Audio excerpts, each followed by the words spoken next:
ভারতের ফুটবল প্রেমীদের আবেগে নতুন মাত্রা যোগ করে ১৩ ডিসেম্বর কলকাতায় উন্মোচন করা হলো আর্জেন্টিনার বিশ্বকাপজয়ী অধিনায়ক লিওনেল মেসির ৭০ ফুট উচ্চতার বিশাল মূর্তি। অনুষ্ঠানে সরাসরি উপস্থিত থাকতে না পারলেও ভার্চুয়ালি এই ঐতিহাসিক মুহূর্তে যোগ দেন স্বয়ং মেসি। বিজলি কেবলসের স্কিন কোটেড ইনসুলেশন আগুন প্রতিরোধী। বিজলি কেবলস, নিরাপদ আজীবন। এই মূর্তি উন্মোচনের মধ্য দিয়েই শুরু হয় লিওনেল মেসির ৩ দিনের ভারত সফর। সফরকালে তিনি ভারতের ৪টি গুরুত্বপূর্ণ শহর কলকাতা, হায়দ্রাবাদ, মুম্বাই ও নয়াদিল্লিতে বিভিন্ন কর্মসূচিতে অংশ নেবেন।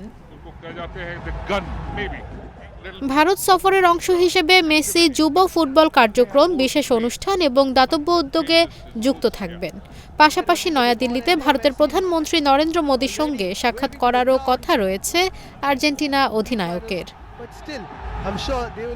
ফুটবলের প্রতি কলকাতার ঐতিহাসিক আবেগের শহরে মেসির ৭০ ফুট মূর্তি শুধু একটি ভাস্কর্য নয়, বরং এটি বিশ্ব ফুটবলের এক জীবন্ত কিংবদন্তির প্রতি নিখাদ ভালোবাসার প্রতীক।